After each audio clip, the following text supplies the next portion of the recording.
The Body Snatcher by Robert Louis Stevenson. Every night in the year, four of us sat in the small parlor of the George at Debenham, the undertaker and the landlord and Fettes and myself. Sometimes there would be more, but blow high, blow low, come rain or snow or frost, we four would be each planted in his own particular armchair. Fettes was an old drunken Scotchman, a man of education obviously, and a man of some property since he lived in idleness. He had come to Debenham years ago, while still young, and by a mere continuance of living had grown to be an adopted townsman. His blue camlet cloak was a local antiquity, like the church spire. His place in the parlor at the George, his absence from church, his old, crapulous, disreputable vices, were all things of course in Debenham. He had some vague radical opinions and some fleeting infidelities, which he would now and again set forth and emphasize with tottering slaps upon the table.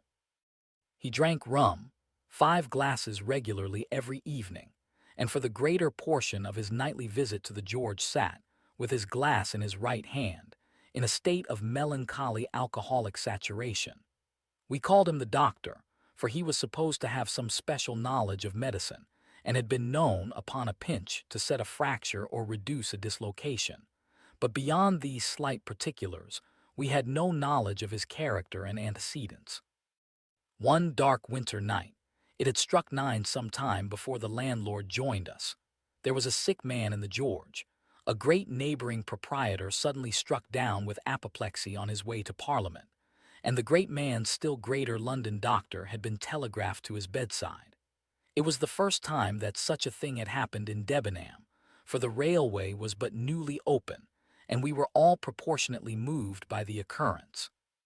"He's come," said the landlord after he had filled and lighted his pipe. "He," said I. "Who? Not the doctor." "Himself," replied our host.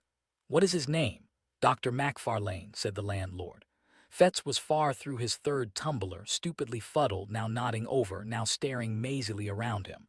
But at the last word he seemed to awaken and repeated the name Macfarlane twice, quietly enough the first time, but with sudden emotion at the second. "Yes," said the landlord, "that's his name, Dr. Wolfe Macfarlane." Fettes became instantly sober, his eyes awoke, his voice became clear, loud, and steady, his language forcible and earnest. We were all startled by the transformation, as if a man had risen from the dead. "I beg your pardon," he said. "I am afraid I have not been paying much attention to your talk. Who is this Wolfe Macfarlane?" And then, when he had heard the landlord out, it cannot be," he added. "And yet I would like well to see him face to face." "Do you know him, doctor?" asked the undertaker with a gasp. "God forbid," was the reply. "And yet the name is a strange one, it were too much to fancy too. Tell me, landlord, is he old?" "Well," said the host, "he's not a young man to be sure, and his hair is white, but he looks younger than you. He is older, though, years older. But," with a slap upon the table, "it's the rum you see in my face, rum and sin. This man, perhaps, may have an easy conscience and a good digestion. Conscience, hear me speak. You would think I was some good, old, decent Christian, would you not? But no, not I never canted. Voltaire might have canted if he'd stood in my shoes, but the brains, with a rattling fillip on his bald head, the brains were clear and active, and I saw and made no deductions. If you know this doctor," I ventured to remark after a somewhat awful pause, "I should gather that you do not share the landlord's good opinion." Fettes paid no regard to me. "Yes," he said with sudden decision, "I must see him face to face."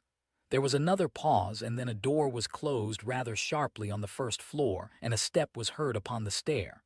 "That's the doctor," cried the landlord. "Look sharp and you can catch him."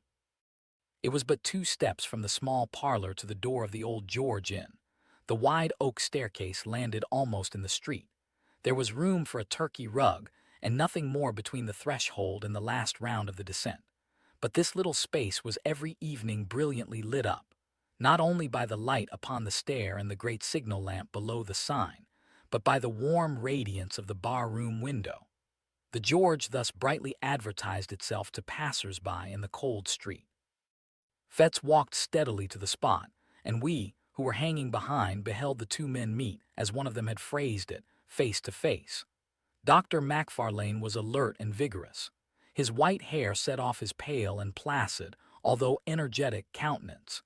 He was richly dressed in the finest of broadcloth and the whitest of linen, with a great gold watch chain, and studs and spectacles of the same precious material. He wore a broad-folded tie, white and speckled with lilac, and he carried on his arm a comfortable driving coat of fur. There was no doubt but he became his years, breathing, as he did, of wealth and consideration, and it was a surprising contrast to see our parlor sot, bald, dirty, pimpled, and robed in his old camlet cloak, confront him at the bottom of the stairs. "Macfarlane," he said somewhat loudly, more like a herald than a friend. The great doctor pulled up short on the fourth step, as though the familiarity of the address surprised and somewhat shocked his dignity. "Toddy Macfarlane," repeated Fettes. The London man almost staggered. He stared for the swiftest of seconds at the man before him, glanced behind him with a sort of scare, and then in a startled whisper, "Fettes," he said, "you—" "I," said the other, "me. Did you think I was dead too? We are not so easy shut of our acquaintance." "Hush, hush!" exclaimed the doctor. "Hush, hush! This meeting is so unexpected. I can see you are unmanned. I hardly knew you, I confess, at first, but I am overjoyed, overjoyed to have this opportunity. For the present it must be how d'ye do and goodbye in one, for my fly is waiting and I must not fail the train, but you shall. Let me see, yes, you shall give me your address and you can count on early news of me. We must do something for you, Fettes. I fear you are out at elbows, but we must see to that for auld lang syne, as once we sang at suppers." "Money," cried Fettes, "money from you. The money that I had from you is lying where I cast it in the rain." Dr. Macfarlane had talked himself into some measure of superiority and confidence, but the uncommon energy of this refusal cast him back into his first confusion. A horrible, ugly look came and went across his almost venerable countenance. "My dear fellow," he said, "be it as you please, my last thought is to offend you. I would intrude on none. I will leave you my address, however. I do not wish it, I do not wish to know the roof that shelters you," interrupted the other. "I heard your name, I feared it might be you. I wish to know if after all there were a God. I know now that there is none. Begone." He still stood in the middle of the rug, between the stair and doorway, and the great London physician, in order to escape, would be forced to step to one side. It was plain that he hesitated before the thought of this humiliation. White as he was, there was a dangerous glitter in his spectacles, but while he still paused uncertain, he became aware that the driver of his fly was peering in from the street at this unusual scene, and caught a glimpse at the same time of our little body from the parlor, huddled by the corner of the bar. The presence of so many witnesses decided him at once to flee. He crouched together, brushing on the wainscot, and made a dart like a serpent, striking for the door. But his tribulation was not yet entirely at an end, for even as he was passing, Fettes clutched him by the arm, and these words came in a whisper, and yet painfully distinct. "Have you seen it again?" The great rich London doctor cried out aloud with a sharp, throttling cry. He dashed his questioner across the open space, and with his hands over his head, fled out of the door like a detected thief. Before it had occurred to one of us to make a movement, the fly was already rattling toward the station. The scene was over like a dream, but the dream had left proofs and traces of its passage. Next day the servant found the fine gold spectacles broken on the threshold, and that very night we were all standing breathless by the bar-room window, and Fettes at our side, sober, pale, and resolute in look. "God protect us, Mr. Fettes," said the landlord, coming first into possession of his customary senses. "What in the universe is all this? These are strange things you have been saying." Fettes turned toward us. He looked us each in succession in the face. "See if you can hold your tongues," said he. "That man Macfarlane is not safe to cross. Those that have done so already have repented it too late." And then, without so much as finishing his third glass, far less waiting for the other two, he bade us good-bye and went forth, under the lamp of the hotel, into the black night.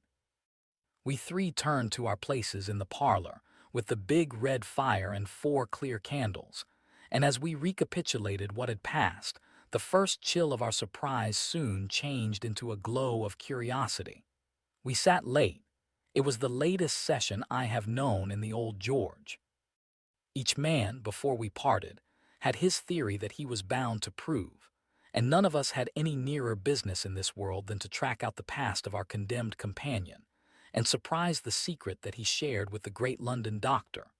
It is no great boast, but I believe I was a better hand at worming out a story than either of my fellows at the George, and perhaps there is now no other man alive who could narrate to you the following foul and unnatural events. In his young days, Fettes studied medicine in the schools of Edinburgh. He had talent of a kind, the talent that picks up swiftly what it hears and readily retails it for its own. He worked little at home, but he was civil, attentive, and intelligent in the presence of his masters. They soon picked him out as a lad who listened closely and remembered well. Nay, strange as it seemed to me when I first heard it, he was in those days well favored and pleased by his exterior. There was, at that period, a certain extramural teacher of anatomy, whom I shall here designate by the letter K. His name was subsequently too well known. The man who bore it skulked through the streets of Edinburgh in disguise, while the mob that applauded at the execution of Burke called loudly for the blood of his employer. But Mr. K. was then at the top of his vogue. He enjoyed a popularity due partly to his own talent and address, partly to the incapacity of his rival, the university professor.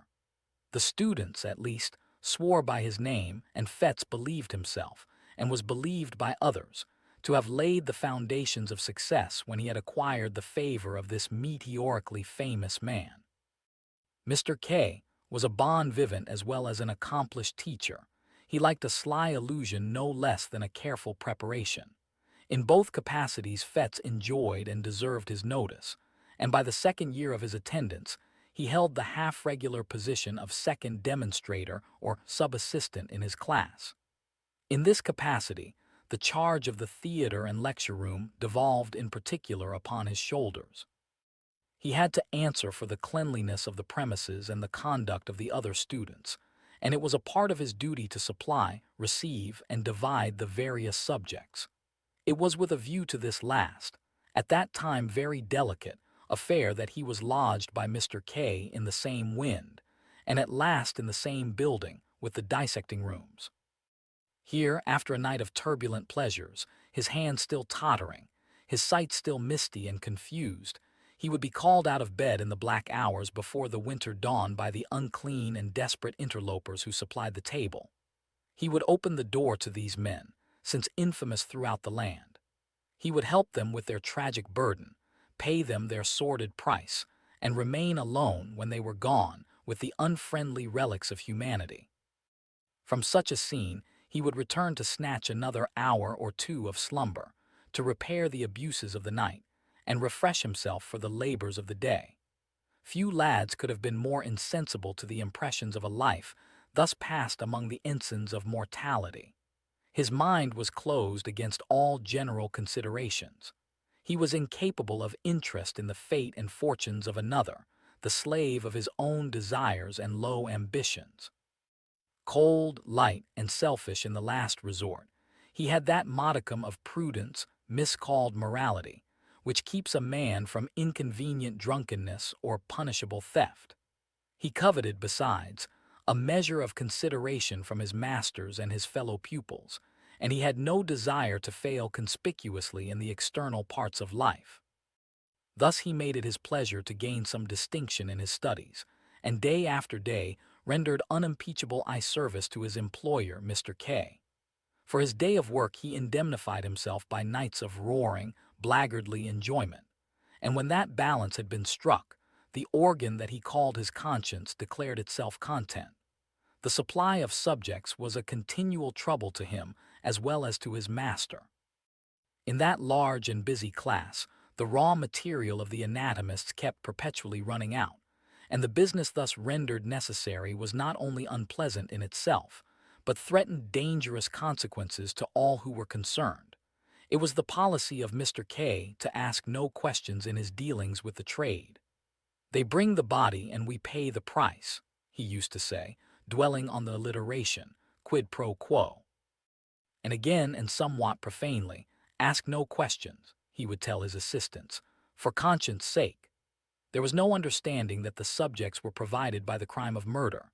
Had that idea been broached to him in words, he would have recoiled in horror. But the lightness of his speech upon so grave a matter was, in itself, an offense against good manners and a temptation to the men with whom he dealt. Fettes, for instance, had often remarked to himself upon the singular freshness of the bodies. He had been struck again and again by the hang-dog, abominable looks of the ruffians who came to him before the dawn, and putting things together clearly in his private thoughts, he perhaps attributed a meaning too immoral and too categorical to the unguarded counsels of his master. He understood his duty, in short, to have three branches: to take what was brought, to pay the price, and to avert the eye from any evidence of crime. One November morning, this policy of silence was put sharply to the test.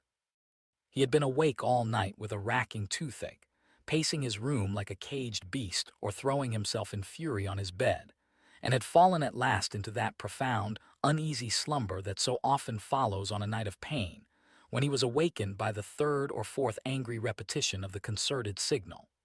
There was a thin, bright moonshine. It was bitter cold, windy, and frosty. The town had not yet awakened, but an indefinable stir already preluded the noise and business of the day.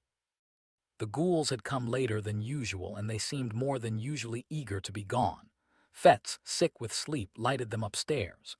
He heard their grumbling Irish voices through a dream, and as they stripped the sack from their sad merchandise, he leaned dozing with his shoulder propped against the wall. He had to shake himself to find the men their money. As he did so, his eyes lighted on the dead face. He started. He took 2 steps nearer with the candle raised. "God Almighty!" he cried. "That is Jane Galbraith." The men answered nothing, but they shuffled nearer the door. "I know her, I tell you," he continued. "She was alive and hearty yesterday.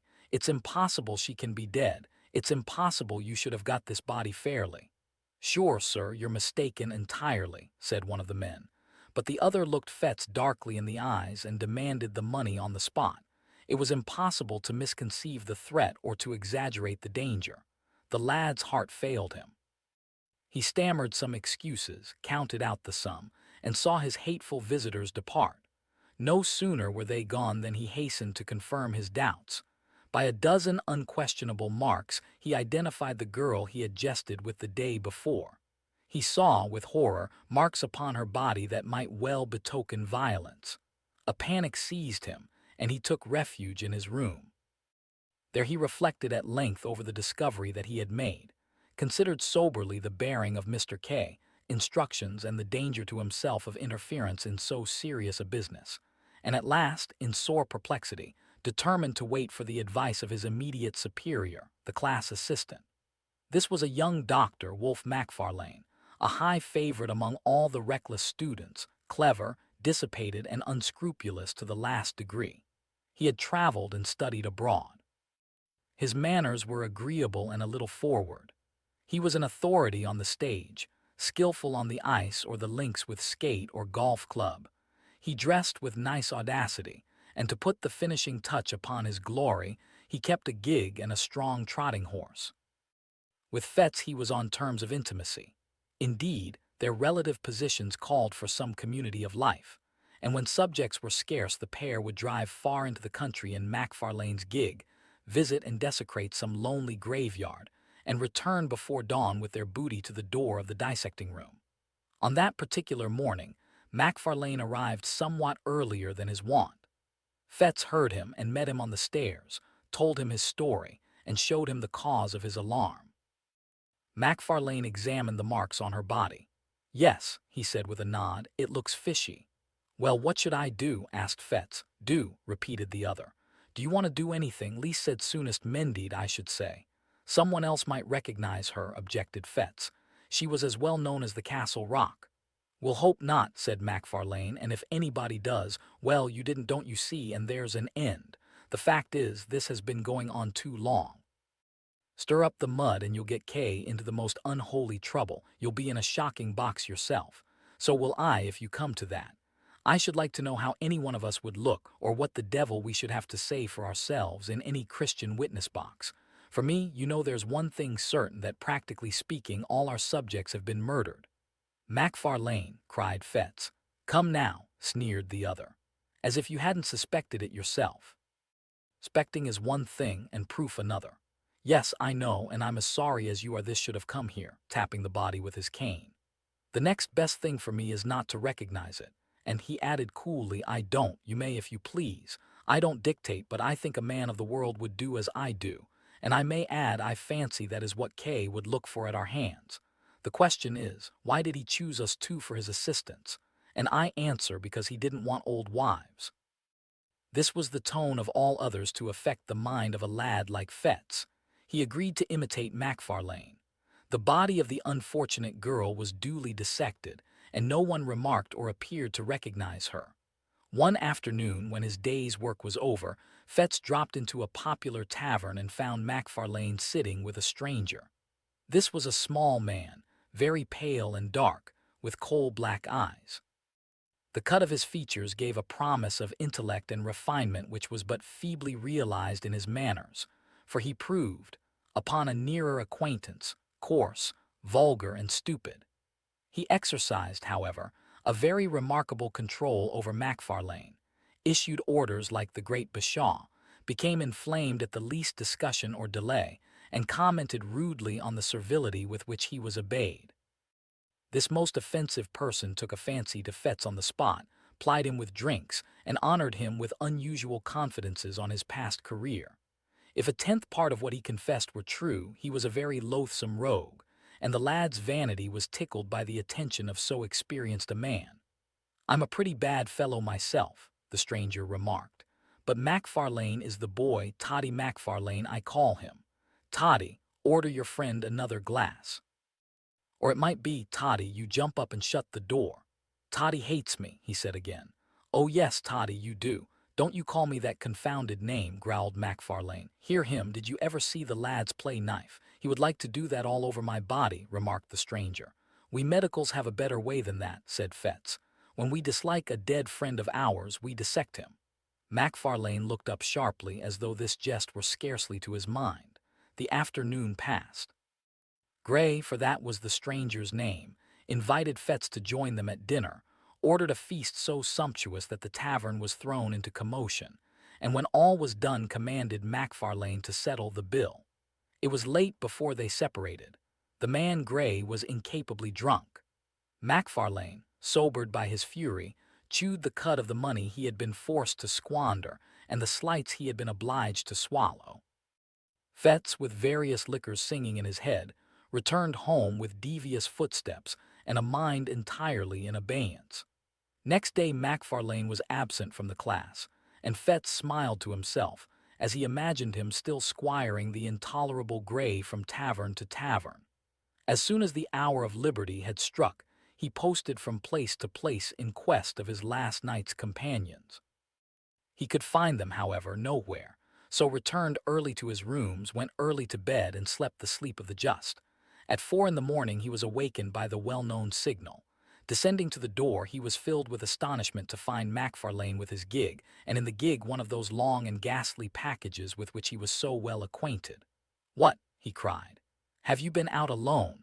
How did you manage?" But Macfarlane silenced him roughly, bidding him turn to business. When they had got the body upstairs and laid it on the table, Macfarlane made at first as if he were going away. Then he paused and seemed to hesitate, and then, "You had better look at the face," said he in tones of some constraint.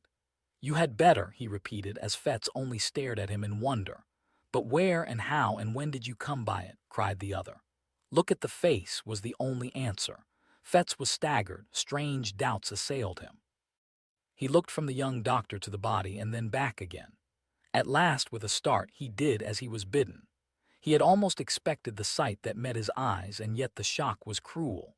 To see, fixed in the rigidity of death and naked on that coarse layer of sackcloth, the man whom he had left well clad and full of meat and sin upon the threshold of a tavern, awoke, even in the thoughtless Fettes, some of the terrors of the conscience. It was a cras tibi which re-echoed in his soul, that two whom he had known should have come to lie upon these icy tables. Yet these were only secondary thoughts. His first concern regarded Wolfe. Unprepared for a challenge so momentous, he knew not how to look his comrade in the face. He durst not meet his eye, and he had neither words nor voice at his command. It was Macfarlane himself who made the first advance. He came up quietly behind and laid his hand gently but firmly on the other's shoulder. "Richardson," said he, "may have the head." Now Richardson was a student who had long been anxious for that portion of the human subject to dissect. There was no answer, and the murderer resumed. "Talking of business, you must pay me. Your accounts, you see, must tally." Fettes found a voice, the ghost of his own. "Pay you," he cried. "Pay you for that?" "Why, yes, of course you must. By all means and on every possible account you must," returned the other. "I dare not give it for nothing, you dare not take it for nothing. It would compromise us both. This is another case like Jane Galbraith's. The more things are wrong, the more we must act as if all were right. Where does old K keep his money?" "There," answered Fettes hoarsely, pointing to a cupboard in the corner. "Give me the key, then," said the other calmly, holding out his hand. There was an instant's hesitation, and the die was cast. Macfarlane could not suppress a nervous twitch, the infinitesimal mark of an immense relief, as he felt the key between his fingers. He opened the cupboard, brought out pen and ink and a paper book that stood in one compartment, and separated from the funds in a drawer a sum suitable to the occasion. "Now look here," he said. "There is the payment made. First proof of your good faith. First step to your security. You have now to clinch it by a second. Enter the payment in your book, and then you for your part may defy the devil." The next few seconds were for Fettes an agony of thought, but in balancing his terrors, it was the most immediate that triumphed. Any future difficulty seemed almost welcome if he could avoid a present quarrel with Macfarlane. He set down the candle which he had been carrying all this time, and with a steady hand entered the date, the nature, and the amount of the transaction. "And now," said Macfarlane, "it's only fair that you should pocket the lucre. I've had my share already. By the by, when a man of the world falls into a bit of luck, has a few shillings extra in his pocket, I'm ashamed to speak of it, but there's a rule of conduct in the case. No treating, no purchase of expensive class books, no squaring of old debts. Borrow, don't lend." "Macfarlane," began Fettes, still somewhat hoarsely, "I have put my neck in a halter to oblige you." "To oblige me?" cried Wolfe. "Oh, come, you did, as near as I can see the matter, what you downright had to do in self-defense. Suppose I got into trouble, where would you be? This second little matter flows clearly from the first. Mr. Gray is the continuation of Miss Galbraith. You can't begin and then stop. If you begin, you must keep on beginning, that's the truth. No rest for the wicked."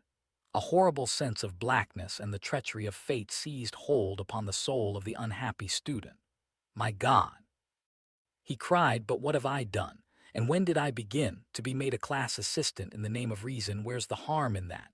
Service wanted the position, Service might have got it. Would he have been where I am now?" "My dear fellow," said Macfarlane, "what a boy you are! What harm has come to you? What harm can come to you if you hold your tongue? Why, man, do you know what this life is? There are two squads of us, the lions and the lambs. If you're a lamb, you'll come to lie upon these tables like Gray or Jane Galbraith.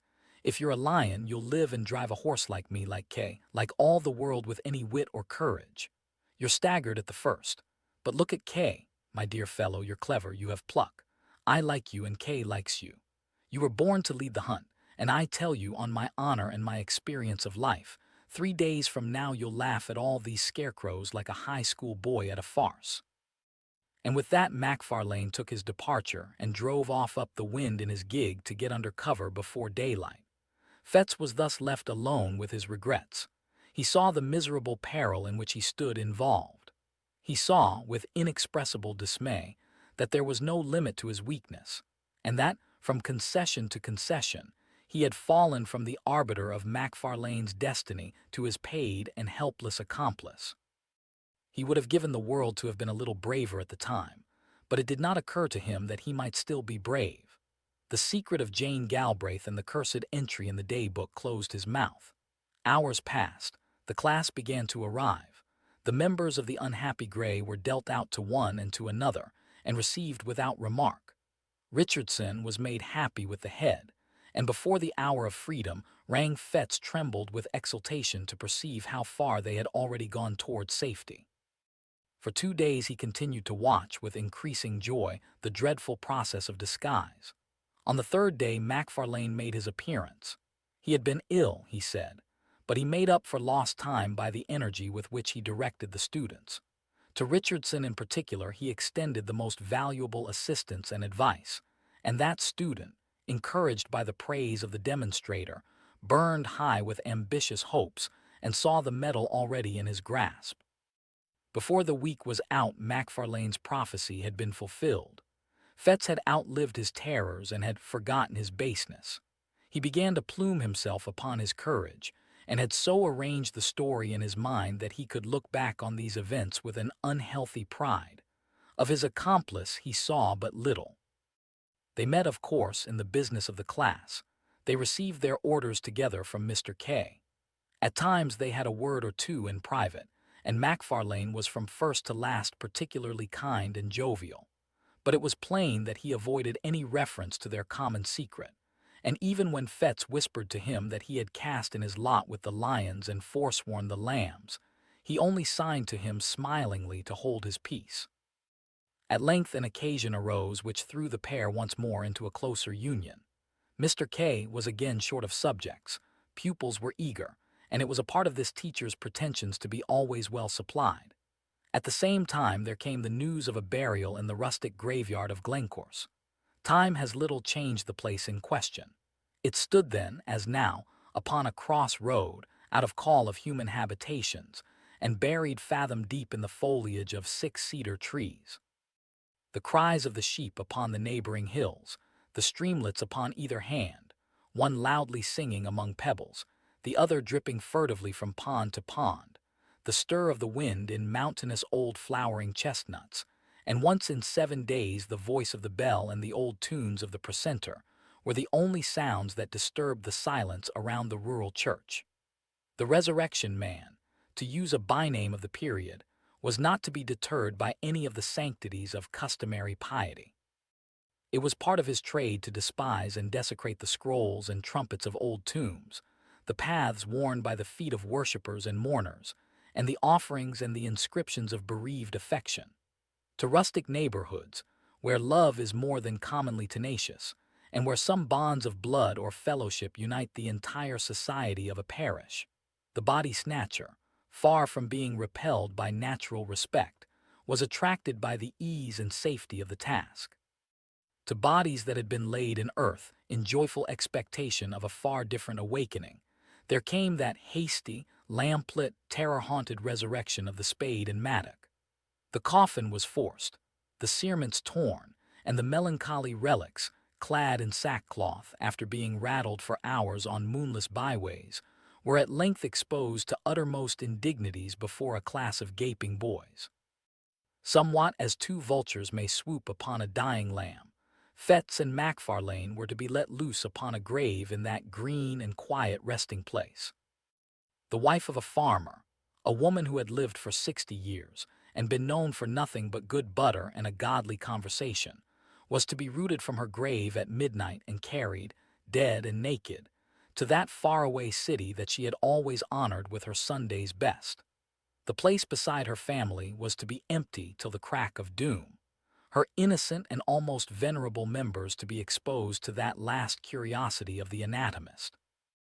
Late one afternoon the pair set forth, well wrapped in cloaks and furnished with a formidable bottle. It rained without remission, a cold, dense, lashing rain. Now and again there blew a puff of wind, but these sheets of falling water kept it down. Bottle and all, it was a sad and silent drive as far as Penicuik, where they were to spend the evening. They stopped once, to hide their implements in a thick bush not far from the churchyard, and once again at the Fisher's Tryst, to have a toast before the kitchen fire and vary their nips of whiskey with a glass of ale. When they reached their journey's end the gig was housed, the horse was fed and comforted, and the 2 young doctors in a private room sat down to the best dinner and the best wine the house afforded. The lights, the fire, the beating rain upon the window, the cold, incongruous work that lay before them added zest to their enjoyment of the meal. With every glass their cordiality increased. Soon Macfarlane handed a little pile of gold to his companion. "A compliment," he said. "Between friends these little D.D. accommodations ought to fly like pipe lights." Fettes pocketed the money and applauded the sentiment to the echo. "You are a philosopher," he cried. "I was an ass till I knew you." "You and Kay between you, by the Lord Harry, but you'll make a man of me." "Of course we shall," applauded Macfarlane. "A man! I tell you it required a man to back me up the other morning. There are some big, brawling, 40-year-old cowards who would have turned sick at the look of the deedy thing, but not you. You kept your head. I watched you." "Well, and why not?" Fettes thus vaunted himself. "It was no affair of mine. There was nothing to gain on the one side but disturbance, and on the other I could count on your gratitude, don't you see?" And he slapped his pocket till the gold pieces rang. Macfarlane somehow felt a certain touch of alarm at these unpleasant words. He may have regretted that he had taught his young companion so successfully, but he had no time to interfere, for the other noisily continued in this boastful strain. "The great thing is not to be afraid. Now between you and me, I don't want to hang, that's practical. But for all cant, Macfarlane, I was born with a contempt. Hell, God, devil, right, wrong, sin, crime, and all the old gallery of curiosities. They may frighten boys, but men of the world like you and me despise them. Here's to the memory of Gray." It was by this time growing somewhat late. The gig, according to order, was brought round to the door with both lamps brightly shining, and the young men had to pay their bill and take the road. They announced that they were bound for Peebles and drove in that direction till they were clear of the last houses of the town. Then, extinguishing the lamps, returned upon their course and followed a by-road toward Glencourse. There was no sound but that of their own passage and the incessant, strident pouring of the rain. It was pitch dark. Here and there a white gate or a white stone in the wall guided them for a short space across the night, but for the most part it was at a foot pace, and almost groping, that they picked their way through that resonant blackness to their solemn and isolated destination. In the sunken woods that traversed the neighborhood of the burying ground, the last glimmer failed them, and it became necessary to kindle a match and re-illumine one of the lanterns of the gig. Thus, under the dripping trees, and environed by huge and moving shadows, they reached the scene of their unhallowed labors. They were both experienced in such affairs, and powerful with the spade, and they had scarce been 20 minutes at their task before they were rewarded by a dull rattle on the coffin lid. At the same moment, Macfarlane, having hurt his hand upon a stone, flung it carelessly above his head.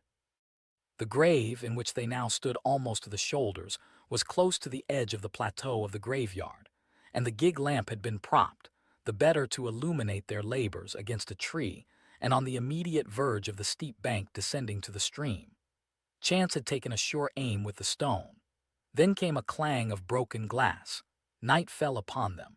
Sounds alternately dull and ringing announced the bounding of the lantern down the bank, and its occasional collision with the trees. A stone or two, which it had dislodged in its descent, rattled behind it into the profundities of the glen, and then silence, like night, resumed its sway, and they might bend their hearing to its utmost pitch, but naught was to be heard except the rain, now marching to the wind, now steadily falling over miles of open country. They were so nearly at an end of their abhorred task that they judged it wisest to complete it in the dark. The coffin was exhumed and broken open, the body inserted in the dripping sack and carried between them to the gig. One mounted to keep it in its place, and the other, taking the horse by the mouth, groped along by wall and bush until they reached the wider road by the Fisher's Tryst. Here was a faint, diffused radiancy, which they hailed like daylight. By that they pushed the horse to a good pace and began to rattle along merrily in the direction of the town. They had both been wetted to the skin during their operations, and now, as the gig jumped among the deep ruts, the thing that stood propped between them fell now upon one and now upon the other. At every repetition of the horrid contact, each instinctively repelled it with the greater haste, and the process, natural although it was, began to tell upon the nerves of the companions. Macfarlane made some ill-favored jest about the farmer's wife, but it came hollowly from his lips and was allowed to drop in silence.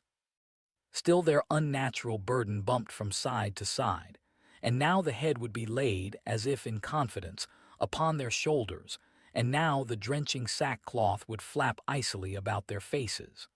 A creeping chill began to possess the soul of Fettes. He peered at the bundle, and it seemed somehow larger than at first. All over the countryside and from every degree of distance, the farm dogs accompanied their passage with tragic ululations, and it grew and grew upon his mind that some unnatural miracle had been accomplished, that some nameless change had befallen the dead body, and that it was in fear of their unholy burden that the dogs were howling. "For God's sake," said he, making a great effort to arrive at speech, "for God's sake, let's have a light." Seemingly Macfarlane was affected in the same direction, for though he made no reply, he stopped the horse, passed the reins to his companion, got down, and proceeded to kindle the remaining lamp. They had by that time got no farther than the crossroad down to Auchinleck. The rain still poured as though the deluge were returning, and it was no easy matter to make a light in such a world of wet and darkness. When at last the flickering blue flame had been transferred to the wick and began to expand and clarify, and shed a wide circle of misty brightness round the gig, it became possible for the two young men to see each other and the thing they had along with them. The rain had molded the rough sacking to the outlines of the body underneath. The head was distinct from the trunk, the shoulders plainly modeled. Something at once spectral and human riveted their eyes upon the ghastly comrade of their drive. For some time Macfarlane stood motionless, holding up the lamp. A nameless dread was swathed like a wet sheet about the body and tightened the white skin upon the face of Fettes. A fear that was meaningless, a horror of what could not be, kept mounting to his brain. Another beat of the watch and he had spoken, but his comrade forestalled him. "That is not a woman," said Macfarlane in a hushed voice. "It was a woman when we put her in," whispered Fettes. "Hold that lamp," said the other. "I must see her face." And as Fettes took the lamp, his companion untied the fastenings of the sack and drew down the cover from the head.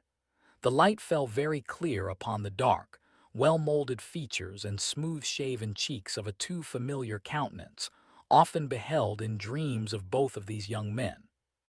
A wild yell rang up into the night. Each leaped from his own side into the roadway. The lamp fell, broke, and was extinguished. And the horse, terrified by this unusual commotion, bounded and went off toward Edinburgh at a gallop, bearing along with it, sole occupant of the gig, the body of the dead and long-dissected Grey.